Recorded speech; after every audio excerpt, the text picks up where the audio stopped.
सनातन धर्म प्रेमियों, आज आप लोग गीता के अध्याय 1 से श्लोक संख्या 47 का श्रवण करें। संजय को दिव्य दृष्टि प्राप्त हुई थी और महाराज दशरथ अंधे थे, इसलिए कुरुक्षेत्र के मैदान का आंखों देखा हाल संजय दशरथ से बता रहे हैं। इसके पहले जो है कुरुक्षेत्र के मैदान में अर्जुन को अपनों को देखकर मोह उत्पन्न हो गया था और इस श्लोक में लिखा है, एवं मुक्तार्जुनः संख्ये रथोपस्थ उपाविशत विसृज ससरम चापम शोक संवितग्र मानसः। ऐसा इस श्लोक में लिखा है। इसका भावार्थ यह है कि संजय भोले रणभूमि में शोक से उद्विग्न मन वाला अर्जुन इस प्रकार कहकर बाण सहित धनुष को त्याग कर रथ के पिछले भाग में बैठ गया। कहने का मतलब, जब अर्जुन को मोह उत्पन्न हो गया और नाना प्रकार से भगवान श्री कृष्ण से कहकर उन्होंने कहा कि ये मित्र बंधु बांधव हैं, इनको मारकर हमें क्या मिलेगा, ये अगर हमें शस्त्र रहित होते हुए भी अपने शस्त्रों से मार डालें वो भी उचित है। और मोह उत्पन्न होने पर उन्होंने अपने जो अस्त्र थे वो रख दिए और रथ के पिछले भाग में बैठ गए अर्जुन। सनातन धर्म प्रेमियों, गीता भगवान श्री कृष्ण के मुखार बिंदु के द्वारा प्रस्तुत हुई है। गीता एक शाश्वत ग्रंथ है और गीता का एक एक वर्ण, एक एक शब्द पाप नाशक है। भगवान श्री कृष्ण जी पूर्ण ब्रह्म परमेश्वर हैं।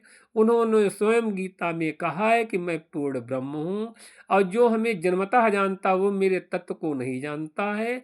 मैं पूर्णतः अजन्मा हूँ, पूर्णतः अजन्मा हूँ, ऐसा भगवान श्री कृष्ण ने कहा है। श्री कृष्ण जी का 12 मंत्र ओम नमो भगवते वासुदेवाय, ओम नमो भगवते वासुदेवाय, ओम नमो भगवते वासुदेवाय का आप लोग जप अवश्य किया करें। मैं भगवान श्री कृष्ण की अनुकंपा से, कृपा से आप लोगों को गीता के श्लोक का एक एक दिन में प्रतिदिन श्रवण कराता हूँ। आप लोग इसको सुने, सुनाए, मित्र बंधु बांधव में इसको प्रसारित करें और गीता का प्रसार करें, क्योंकि गीता एक शाश्वत धर्म है। गीता स्वयं में एक शाश्वत धर्म है।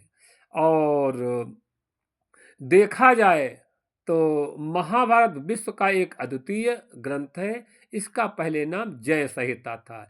इसलिए आप लोगों से हमारा निवेदन है कि आप लोग गीता का श्रवण मनन अवश्य किया करें और मित्र बांधव में इसका विशेष प्रसार करें, क्योंकि मोक्ष पद के अधिकारी भगवान श्री कृष्ण हैं। और जो व्यक्ति की गीता का अध्ययन श्रवण मनन चिंतन करता है वो वैष्णव भक्त हो जाता है। वैष्णव सर्वोपर है, सभी भक्तों में वैष्णव सर्वोपर है, क्योंकि भगवान श्री कृष्ण ने स्पष्ट कहा है, ब्राह्मण क्षत्रिय वैश्य शूद्र इनमें जो वैष्णव है वो हमें बहुत प्रिय है। और वैष्णव किसी भी धर्म से हो, किसी भी जाति का हो, वैष्णव हो, वो गुरु बनने के लायक होता है। का मतलब वो पूर्णतः पवित्र होता है। ज्ञान ही भक्त ही नहीं कछ वेदा। कहने के मतलब जो वैष्णव भक्त है वो पूर्ण गुण संपन्न माना जाता है। इसलिए आप सभी लोग वैष्णव बने, वैष्णव भक्त बने, भगवान श्री कृष्ण के अनुयायी बने। जितने भी अवतार हुए हैं सब शुक्ल पक्ष में हुए। भगवान श्री कृष्ण का अवतार जो हुआ है कृष्ण पक्ष में हुआ है। एक विशिष्ट अवतार है, अति विशिष्ट अवतार। और भगवान श्री कृष्ण सभी कलाओं से पूर्ण है। इसलिए आप लोग सभी कृष्ण भक्त बने। मैं विनोद कुमार पौराणिक, राष्ट्रीय वक्ता, ग्राम जयराजपुर, यूपी 30, हरदोई से। राधे राधे राधे राधे राधे राधे।